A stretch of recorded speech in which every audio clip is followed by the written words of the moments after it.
Bienvenidos a un nuevo capítulo de Radio La Cuestión. Capítulo de entrevista. Tenemos invitada a la Nati, compañera de la universidad, hola, amiga, cabros. profesora de biología. Y el día de hoy... Estudiante todavía, Estudiante, hay que decirlo. bueno, O docente en formación, como les gusta profesor decir. es una... Está acá. Ah, No, sí, el cartón ya un supera estilo de el vida, un estilo de vida. Supera el cartón la profesión. Y entonces invitamos a Nati porque hoy día vamos a hablar de un tema muy importante que se asocia a la contingencia, también se ha ido olvidando, que tiene mucha relación, que tiene relación en realidad con la educación sexual. Sí. ¿Ya? Un tema que a mí me gusta mucho porque he trabajado hace harto con el tema, es un tema que nos debe interesar a todos, es muy transversal. Entonces yo súper feliz y de verdad agradezco mucho la invitación al equipo. Así que de verdad muchas gracias. Sí, mira. Y te invitamos, Nati, porque queríamos tocar esta temática. Como radio nosotros hemos tomado la decisión de que todas estas temáticas, tanto feministas, de género, que tienen que ser nombradas, y también tenemos este problema de que muchas veces son poco entendidas por el común de la población. Entonces, con este video queremos dejar bien en claro qué características de la educación actual son sexistas, son machistas, y cuál debería ser el vuelco que debería tener esta educación. Pues tenemos a Nati que nos va a ir explicando. Así que vamos a partir ahora con un breve diagnóstico. ¿La educación en Chile es machista? Sí, la educación en Chile es machista. Sobre todo porque, por ejemplo, yo que estudio ciencia, por ejemplo, vamos a hacer algo muy concreto. Cuando nosotros estudiamos ciencia y vemos la historia de la ciencia, mostramos a puros hombres, ¿cierto?, haciendo ciencia. Y las mujeres parecieran de que no pudieran trabajar en la ciencia o no podrían aprender en ciencia.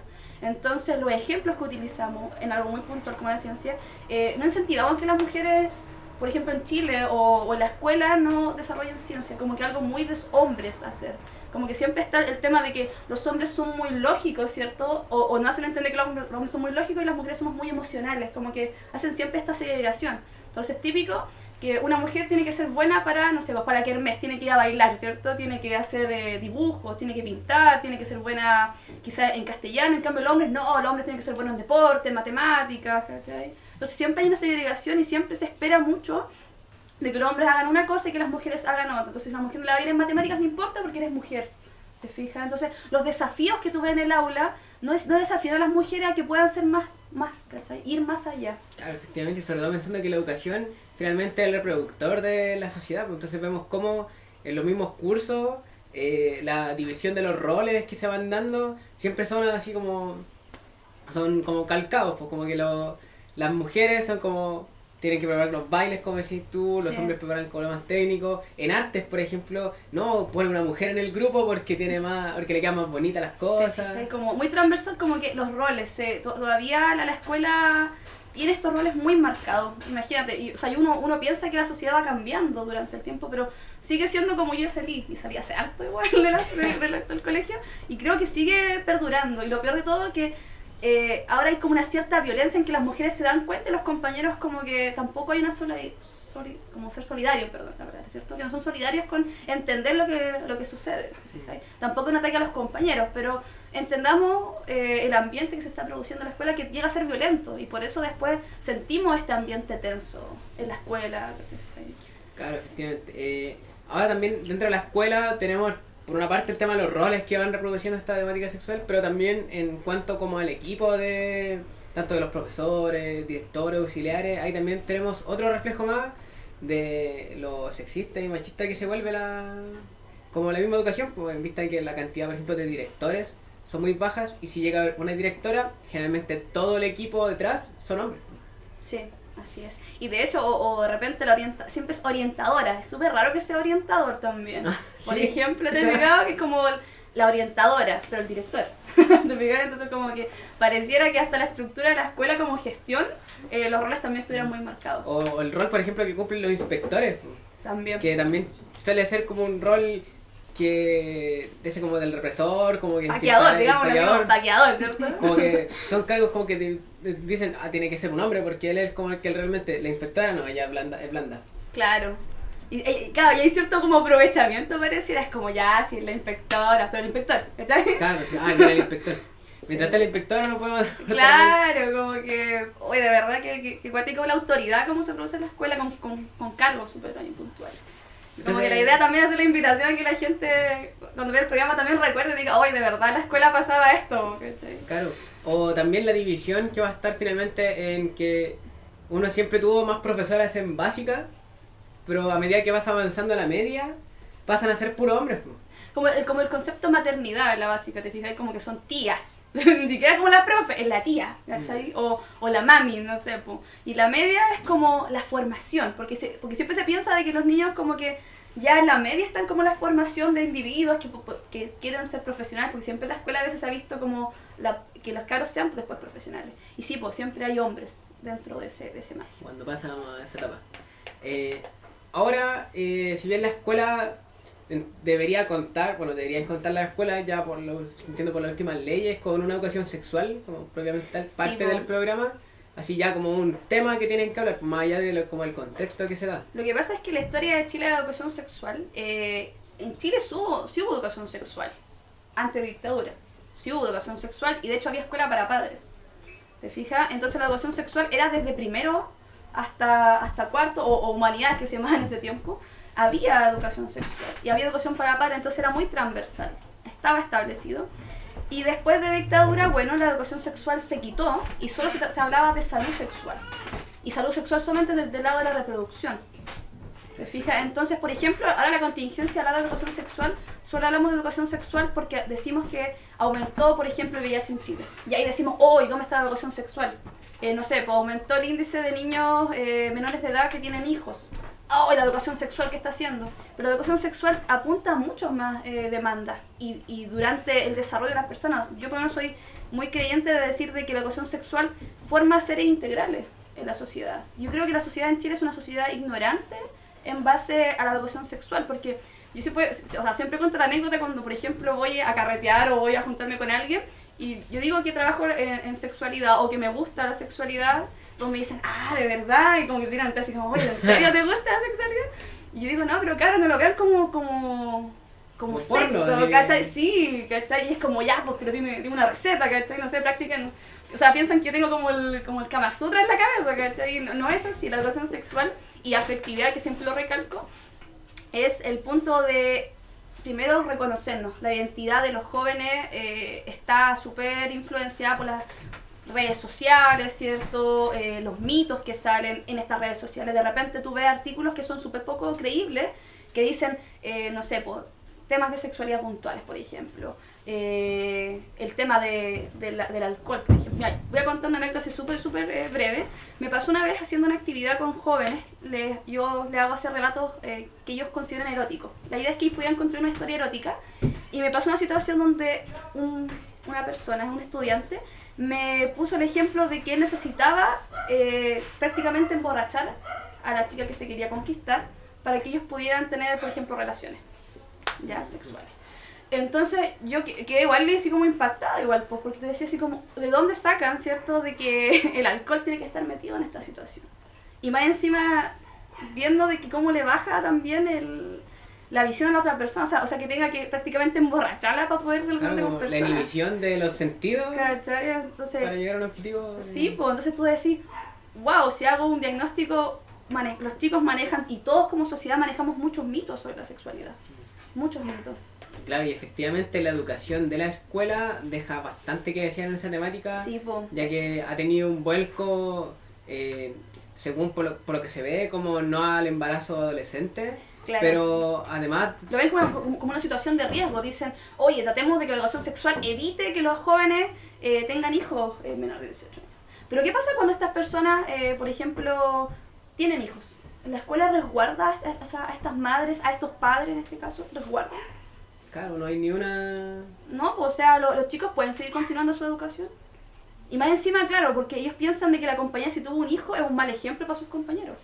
Claro, porque todo el proceso que está dando ese Entonces, ejemplo. De hecho, a mí hace poco me habían llamado para hacer clase en una escuela, querían un taller para poder evitar esas situaciones de que los chicos que tuvieran hijos, por ejemplo, sexto básico. Ellos querían evitar esa situación. Y yo siempre he dicho que cuando yo llevo mi clase, no es para evitar situaciones de riesgo, o sea, sí, claramente está dentro de las situaciones de riesgo, pero es para poder desarrollar una conducta responsable de la sexualidad, respetuosa y placentera. Que la gente siempre se olvida de la palabra placer. Nosotros tratamos, y la sexualidad se toca en lugares súper puntuales. Nosotros hablamos sexualidad con los amigos. O sea, si hacemos la invitación cuando fue la primera vez que hablaste de sexualidad, prácticamente la respuesta de todos sería con amigos. Y sería en base a una pornografía, sería en base a como, ¿sabéis qué? Me pasó tal cosa, y el amigo que no sabía mucho te inventó la primera cuestión que quizás leyó por ahí en un artículo súper poco creíble, y tú te caes con ciertas verdades, y ahí se empiezan a acumular mitos. En la casa es súper poco que los papás te digan así como, oye, la sexualidad, no, te decían, ahí tenía un condón, juega, ¿te fijáis? Y como que ahí queda la tarea del papá, porque la idea del papá o la mamá es evitar que tú quedes, en este caso, ¿cierto?, embarazada, o que tu hijo, o que el hijo deje embarazada. Claro, entonces ahí tomamos también otra lista que es lo conservador que es Chile y también cómo lo es para tocar este tipo de temáticas. Sí, pues. El absurdo de que te miren como raro cuando vayan a comprar preservativos, es como ya el ejemplo máximo. Se pone como roca, así como... Claro, es súper incómodo para el vendedor y a la larga termina, para algunos chicos llega a ser también una situación incómoda. Pero siento que debería ser algo súper normal, así como... Súper natural. Loco, deberías preocuparte por vender tanto antidepresivo en vez de preocuparte por qué vendí preservativos. Sí, pues, de hecho, eso es lo que lo que debería, ¿cierto?, en una salud sexual responsable, porque uno... Pero, por ejemplo, pasa eso, por ejemplo, el preservativo, hay gente que no le gusta el preservativo, y lo que en verdad quieren evitar, ¿cierto?, es el embarazo, por así decirlo, o la gestación, como decimos los profes de biología, que no nos gusta decir la palabra embarazo. Pero, ¿qué pasa con la ITS? Entonces, claro, que la chica se hace responsable, ¿cierto?, y empieza a tomar pastillas como loca, ¿pero qué pasa con la ITS? Porque, claro, hay gente que tiene más de una pareja sexual, pues.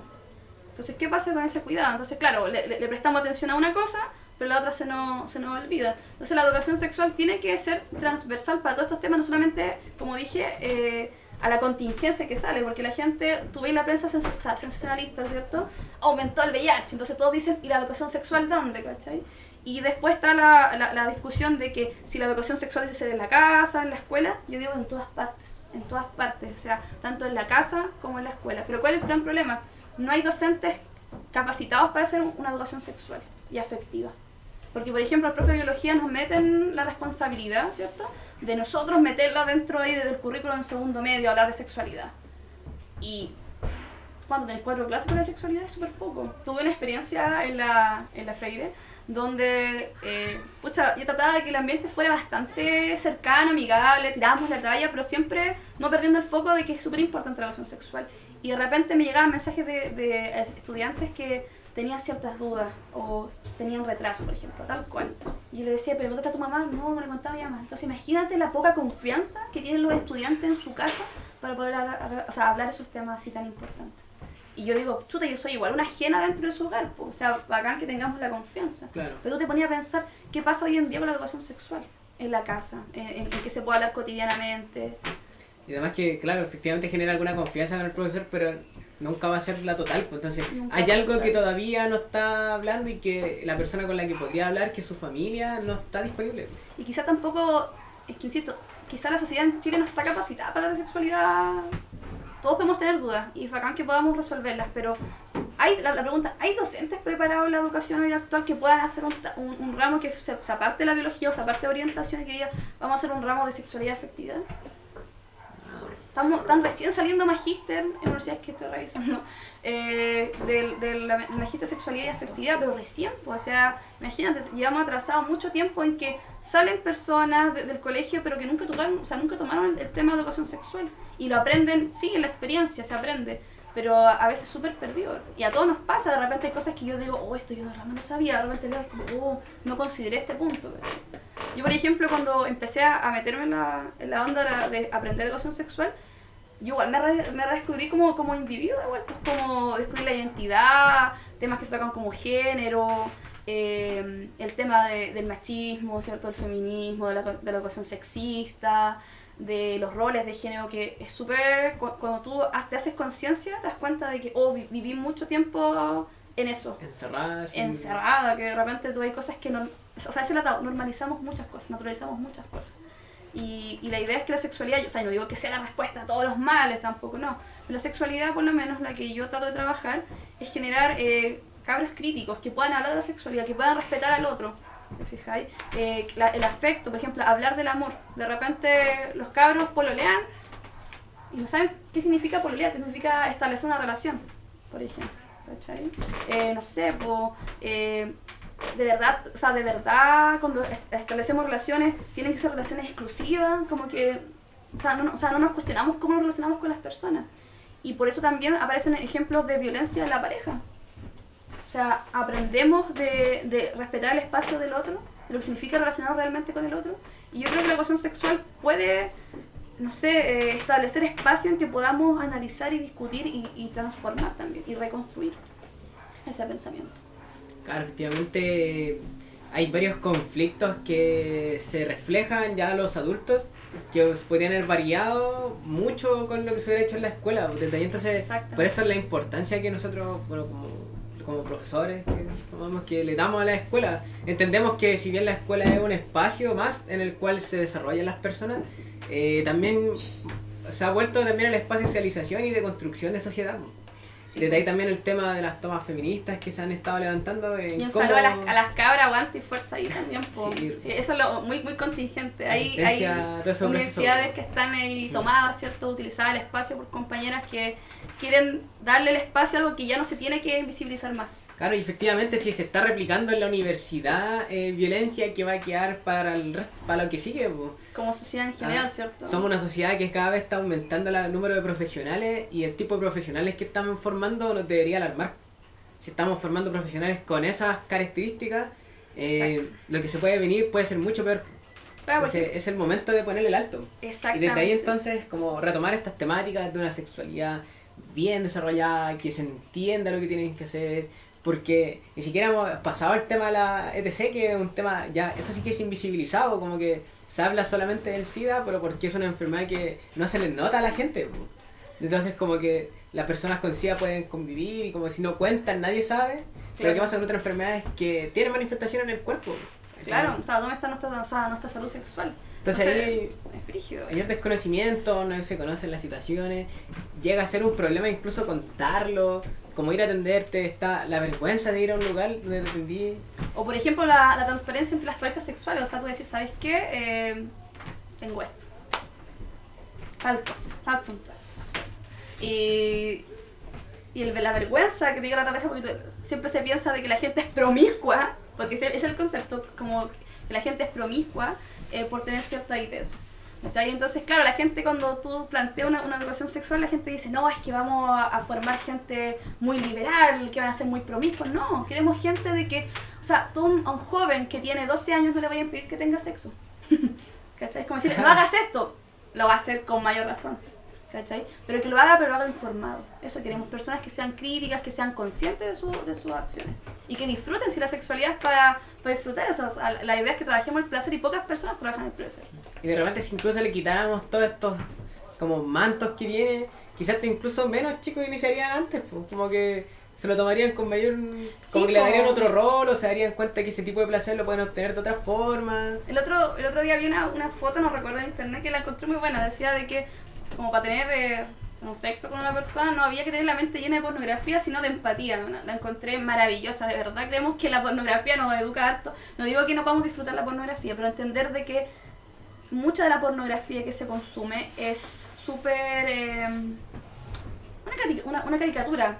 O sea, no podemos basar nuestra relación, no podemos basar nuestros deseos solamente en la pornografía. Tenemos que tratar de verdad convivir con el otro, y de repente por saciar ciertas cosas y el tema del poder, ¿cierto? O nos olvidamos del otro cuando estamos en ciertas situaciones. Efectivamente, esa sexualidad como oculta e insana ha llevado a que, por ejemplo, un caso que ocurre mucho, y los chicos tienen preservativos, por ejemplo el condón, y no lo ocupan porque piensan que es como una interrupción. Claro. De como ese sueño romántico que tienen, de como que la relación surge de la nada. Y como que salió en el momento, como que no se puede planificar porque no puedes hablar de que vas a tener relaciones.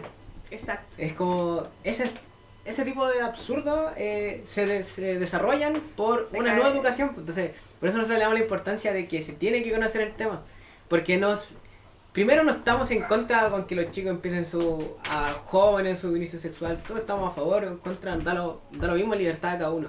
Pero sí estamos conscientes de que con información y conocimientos claros de esto, sería mucho más informada y hasta capaz se reduzcan esas tasas. Sí, po. O sea, por ejemplo, las tasas de embarazos juveniles podrían bajar. Pero insisto, no me gusta que en este caso se diga así como educación sexual para evitar. No, la educación sexual tiene un trasfondo más grande que todo eso.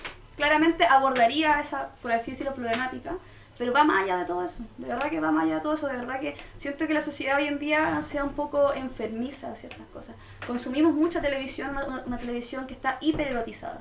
Lo erotismo no está mal, pero lo hipererotizado sí. Por ejemplo, el tema del aborto. O sea, tú ves en televisión y decís, chuta, hay gente que está de acuerdo o no está de acuerdo con el aborto, pero la gente no genera un argumento propio. ¿Por qué no se informa? ¿Por qué no investiga? ¿Por qué no es capaz de establecer conversaciones con el otro? O, por ejemplo, la violencia en las parejas, tampoco, la gente no habla. O de repente, quizás cuántas personas hemos sido víctimas, la palabra es víctima, sí, de acoso, de abuso, y no estábamos tan conscientes de, por ejemplo, el acoso. Cuando, yo siempre digo a mi estudiante, ¿dónde está la línea que nosotros decimos del coqueteo y cuando separáis la línea del acoso?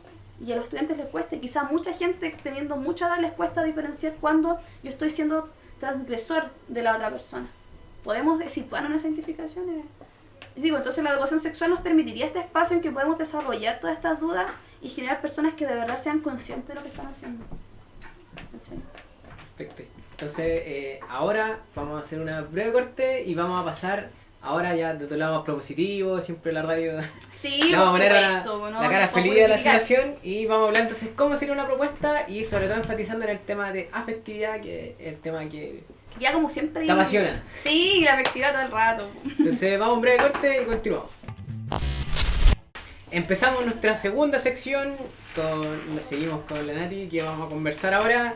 Como dijimos, desde el lado propositivo, vamos a hablar sobre una nueva propuesta, la que tú me comentabas, que es la educación sexual, sexualidad y afectividad.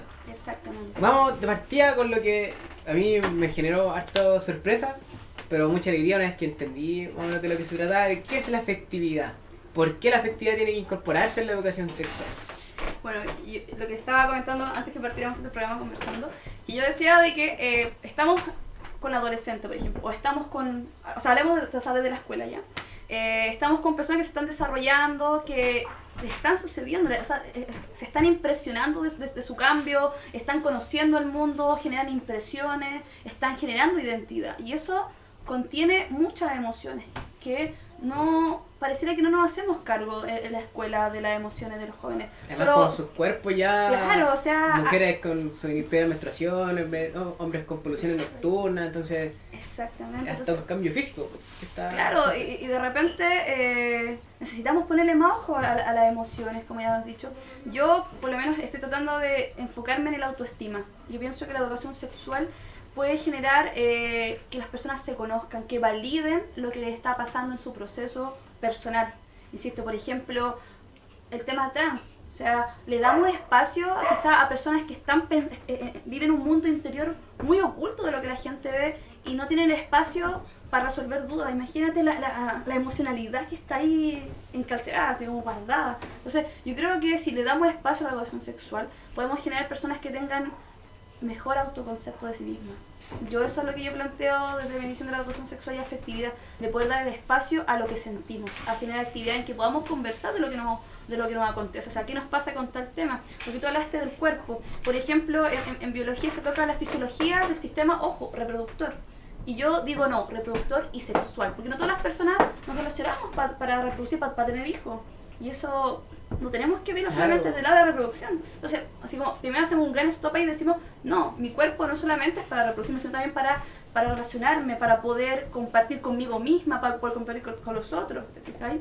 Entonces yo a eso le puse como corporalidad. Porque nosotros tenemos un cuerpo que, o sea, nos parecemos, tenemos quizás similitudes, por ejemplo, de la fisiología que tenemos, pero nuestro cuerpo representa para cada uno de nosotros algo muy distinto. Por ejemplo, la gente no mucho habla del mapa erógeno. El mapa erógeno significa del placer, significa de qué partes, por ejemplo, yo siento mayor agrado de que, por ejemplo, yo tocarme, o que me toque, o relacionarme, por ejemplo, o qué lados me produce menor placer. Entonces cada individuo, cada persona tiene su propio mapa erógeno. Sí, tenemos cuerpos semejantes, compartimos cierta fisiología, pero cada persona tiene un mapa erógeno dinámico, que no conoce, que de repente no se hace consciente, de repente, o no sé, pues no sé, pues estáis con alguien compartiendo y tú le decís, ¿sabes qué? No me gusta que me toque ahí porque, no sé, no me gusta. Y de repente no compartimos eso con las personas, de decir, ¿sabes qué? Esto no. Entonces ahí pasa otra vez que dejamos pasar ciertas situaciones. Cuando compartimos esta información o cuando nosotros nos damos tiempo para descubrir esta información. Entonces yo le llamo una corporalidad, aparte de conocer cómo funciona nuestro cuerpo, también cómo significa nuestro cuerpo para nosotros. Y eso yo le llamo corporalidad, mapa erógeno en este caso. Perfecto. Claro, entonces entiendo que la afectividad es como esa capacidad de conocerse, y ser de feliz con uno. Y de ahí también, por ejemplo, tú también has trabajado, o participaste en una feria una vez, me acuerdo, donde, por ejemplo, esta afectividad se desarrollaba con la capacidad de generar placer. Y de ahí la importancia también de la enseñanza del placer en la sexualidad. Sí, por ejemplo, ahora se habla más porque hay un más empoderamiento de las compañeras, pero muy pocas veces, cuando tú hablas de masturbación, siempre se relaciona a los hombres la masturbación, no a las mujeres, y para las mujeres es súper oculto que las amigas entre sí hablen de masturbación. ¿Te fijas? Y creo que es muy importante que primero nosotros nos conozcamos, en este caso como somos mujeres, nos conozcamos nosotras para que también podamos abrir, por así la puerta a gente también que nos conozca. Si nosotros no nos conocemos, ¿cómo esperamos que las demás personas nos conozcan, nos descubramos también? ¿Te fijas? Es todo algo muy mezclado, suena un poco como medio romántico, no, pero tiene un sentido de hacernos conscientes de cómo nos conocemos también. ¿Te fijas? Y eso habla de la afectividad, de que hay emociones, hay sensaciones, hay sorpresas que nos ocurren en un proceso que nos tenemos que hacer cargo. Es como, ¿qué nos pasa con tal cosa? ¿Qué nos pasa cuando nos llega la menstruación? Porque, por ejemplo, es súper difícil decir a un amigo, ¿sabéis qué? Pero lo peor de todo es que se le llegó la menstruación como que la mujer tiene mal ánimo. Y tú decirle, no, ¿sabes qué? Sí, me duele quizás cuando me llega la menstruación, pero no sé, quizás se vincula directamente a mi mal ánimo. Entonces, tratar de poder expresar esas cosas que de repente nos suceden con nuestro cuerpo, que nos suceden con el entorno, o de repente no siempre hablamos de amor. Nosotros de repente decimos amor acá, pero nosotros resignificamos el amor, resignificamos la amistad, resignificamos lo que significa estar en pareja. ¿Qué es para nosotros estar en pareja? ¿Qué es para nosotros pololear? Por ejemplo, los niños pololean 12 años, pero ponen sus condiciones para establecer ciertas relaciones, y eso es afectividad, y eso es hablar de lo que nos sucede. Por eso yo lo englobo en sexualidad y afectividad, hablar de lo que nos sucede, de lo que nos produce las cosas. También entiendo que, por ejemplo, esta propuesta de cómo abordar esta temática también tendría un alto componente de incorporar la temática LGBTI en la discusión, supuesto, o sea, en la educación. Pero nosotros cuando hablamos de la sexualidad tenemos diferentes, por así decirlo, componentes que la influyen. La economía, la psicología de la persona y de la sociedad, la sociología, la historia, la cultura, la educación y claramente la identidad como psicología. O sea, tenemos que entender de que la educación sexual que queremos para, en este caso un Chile que queremos, tiene que ser transversal, tiene que ser entender la diversidad y entender toda la diversidad, imagínate, y llegar a todas las personas y llegar a una escuela inclusiva. Por ejemplo, hablaba... era una de mis dudas, por ejemplo, de la semana, ¿cómo puedo enseñarle yo una educación sexual a una persona sorda? ¿Te fijáis? ¿Cómo puedo yo llegar con esa información a una persona no vidente? A una persona que, como siempre he dicho, no es que le dificulte aprender, sino que el sistema no está preparado para que ellos aprendan con mayor facilidad. Porque siempre le echamos la culpa al estudiante. No, el sistema no está preparado para todas las personas, porque la educación, por desgracia, es para un cierto grupo todavía. Entonces, ¿cómo podemos llegar a todas estas personas que tienen formas de aprender distintas, que tienen formas de comunicarse distintas? También hay una brecha que tenemos que saber pasar, ¿te fijáis? Y aparte de que debemos entender tenemos que entender, y siempre hemos dicho los profesores, ahora que no podemos ser como profesores, decir de que no tenemos personas en vasos vacíos, son personas que vivieron, tienen experiencia. Hay que resignificar esa experiencia. Decir, ¿sabes, profe? Me pasó esto... quiero entender por qué sucede esto. Y ahí vas resignificando, porque él vivió cosas, sintió cosas, tú tienes que volver a resignificar. Y eso es súper importante, que la educación tiene que volver a hablar de temas que no se hablan. Prostitución. También desmitificar de que el ser transgénero o transexual no es sinónimo de prostitución y que se corte esa brecha. Porque ahí caemos otra vez en los mitos. Cuando no hablamos las cosas por su nombre, y ahora siempre he dicho, tampoco quedan las puras etiquetas de transexual, transgénero. Hay muchas más, como tú hablabas en el programa pasado, hay mucho más y no nos debemos quedar con las etiquetas de esta diversidad sexual. Todos somos dentro de esta diversidad sexual. Todos nos movemos dentro de la diversidad sexual. Y todos deberíamos participar en todo lo que implica esta mejora, entender la diversidad sexual. ¿Cachai? Perfecto. Otra de las temáticas que también vamos a ir como desentrañando que podría incorporar está el tema de las enfermedades de transmisión sexual. ¿Tú dices ITC o TC? ITC porque es infección de transmisión sexual. Perfecto. La infección, no toda la infección, la enfermedad es cuando tú puedes manifestar sintomología, cuando es notoria, pues son enfermedades. Pero no muchas de las ITS se transforman en enfermedades. Perfecto, y para que lo noten, chiquillos. Entonces siempre hablamos tratamos de hablar de ITS porque es más englobadora, por así decirlo. Entonces hablamos de ITS. ¿Cómo sería entonces ahora tomar estas infecciones desde esta nueva lógica de la educación, como relación más sexual y efectiva? Nuevamente se tiene que retomar la idea como de la protección y la precaución, como se estaba tomando ahora. O sea, yo creo que primero que todo hay que informarnos en qué consiste cada ITS. Que es lo que nos puede producir. Primero conocernos así como el cuerpo. Sin tapujos, así hablando sí, ya así como derechamente. chicos, estas son las fotos que tenemos. De repente se usan esquemas de cuerpos que no son reales, donde te muestran ciertos diagramas que no son como el cuerpo dental. Tenemos que empezar a hablar cómo son o sea, cómo es el cuerpo, qué le sucede a nuestro cuerpo. ¿Te fijas? Y sin el miedo, porque ese es el drama. Chicos, cuídense porque les puede pasar esto. No, la idea tampoco es que sea así. Pero decirnos que nos cuidamos para evitar ciertas cosas por el estilo. Nos cuidamos también porque nos respetamos a nosotros, porque respetamos a la otra persona. Y eso tiene que ser el enfoque principal, no desde el miedo, porque pareciera que toda nuestra educación es en base al terror. ¿Te fijas? Como, no hagas esto porque te puede pasar esto. Entonces, en vez que los cabros se protejan, a veces evitan tener cierto... Y la idea es que no sea desde el miedo. O sea, por ejemplo, yo crecí en esa ciudad en que tu abuela te decía, cuidado con el domingo 7. Una frase que aún la tengo muy pegada, entonces como que te sentís culpa si te querías tener, no sé, sexo con alguien. ¿Te fijáis? Como, no, porque puedo que... ¿Te fijáis? Entonces que hay como esta cuestión como de sentir culpa y la sexualidad o la expresión, o sea, no podemos sentir culpa, tenemos que sentir placer. Pues si tenemos una sexualidad culposa, ojo, tenemos una sociedad, o sea, una sexualidad entonces enferma, pues. Tenemos que saber sanarnos también de esa historia que hemos estado cargando. De verdad debemos empezar a hacer una educación sexual que nos permita sentirnos libres dentro de ella. De generar espacio en que las personas puedan opinar sin miedo a lo que piensan, a las dudas. De repente el compañero no levanta la mano porque dice, van a creer que soy tonto, que no sé esta cuestión. Entonces se quedan con esas preguntas. Entonces si podemos generar espacios de confianza perdón por generar esta como crítica, pero necesitan los docentes capacitados para generar estos espacios de confianza. Eso es lo otro, usted no va a bastar con hacer un currículum si necesitamos profesionales que estén capacitados. Porque la sexualidad hoy en día se ve solo desde la salud.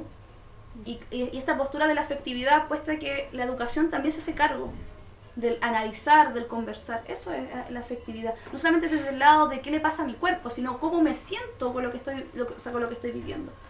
¿Te fijas? ¿Cómo me establezco yo con las personas? ¿Cómo me relaciono en base a mi identidad? Eso busca la sexualidad y la afectividad, la educación sexual. ¿Te fijas? No solamente de decir, voy a evitar tener VIH, voy a evitar quedar embarazada cuando no quiero. No, va más allá de eso, es algo más grande que todos nosotros. ¿Cachai? Y por eso la educación sexual es tener en la escuela, aunque sea, un ramo para él solo. Fuera de la biología, fuera de la orientación, sino como educación sexual como un ramo. ¿Te fijas? Como un ramo como tal. Cuando así hacemos educación física, sí, tengamos un ramo también de sexualidad. Muy bien. Dani, para ir cerrando, entonces, en la actualidad, ¿hay algunas experiencias que tú estés rescatando acá en Chile o fenómenos que se han dado bien? La universidad la Cato genera su propio programa de sexualidad con su pensamiento claramente católico. Claro. La Universidad de Chile también tiene un programa de sexualidad, pero ¿qué le falta a Chile? Un programa unificador. Unificador que pueda ya no solamente de lo declarativo de los ministros de educación que han pasado, sino que ya sea vigente, que esté hoy en día. Y sí he tenido buenas experiencias porque los cabros cuando van a las escuelas populares, y siempre aguantan las escuelas populares, las escuelas comunitarias, y se producen estos talleres, los cabros van, porque hay una necesidad de saber, los cabros van con todas las ganas de conocer más de este tema. Entonces sí, tenemos una sociedad de jóvenes que sí quieren conocer. Porque siempre está el tema de que no, los cabros los cabros sí les interesa y sí quieren conocer más. Entonces yo de verdad veo buenas luces porque veo cada vez gente más interesada en darse cuenta que había necesidades sociales, que había carencias. Entonces yo veo luz de esperanza porque veo niños interesados, porque veo personas que acuden de cierta manera a otros espacios comunitarios, que veo personas que se están informando más, veo personas que no quieren conformarse con lo que han vivido en la sociedad y quieren poder educarse. Entonces eso también obliga a los docentes que se están formando como yo y como varios compañeros que quizás quieran tomar más acciones, pero insisto, faltan establecer un programa ya oficializado. Si me preguntan, no lo hay, no hay un programa unificado todavía, pero lo va a haber. La idea es que lo haya. Estamos trabajando para usted. Perfecto, y bueno, entonces el llamado a todas las personas que se vayan informando. Nosotros aquí estamos haciendo un breve insumo de introducción desde aquí. Y súper breve, creo que este tema da para muchas cosas pero más. desde aquí ya tienen una base sí. desde cual pueden empezar a abrir temas. Recuerden que la autoformación aquí es muy importante. Y conversar sin miedo. Empezar a abrir los círculos y espacios donde puedan Hablemos de conversar. placer, como digo yo. Saltémonos, ¿cachai? Saltémonos. Nati, te damos las gracias por esta entrevista. Gracias a usted, lo pasé súper bien, de verdad súper bien, el equipo muy buena onda, así que ojalá que sigan con el buen proyecto que están haciendo. Entonces a todos nuestros auditores les recordamos, como siempre, suscribirse al canal, compartirlo con sus amigos, con sus redes. Este es un programa hecho para ustedes y de temáticas que son importantes y que a todos nos sirven. Y bueno, la mención, aguante las cabras de las tomas, sigan con fuerza cabras porque se va a lograr mucho más allá todo lo que está sucediendo y decir basta al abuso, basta al acoso. Están haciendo historia, pero no basta con solo hacer historia. No, pues tenemos que ir más allá. Transformar la historia. Exactamente. Así que un saludo y nos vemos en el próximo capítulo.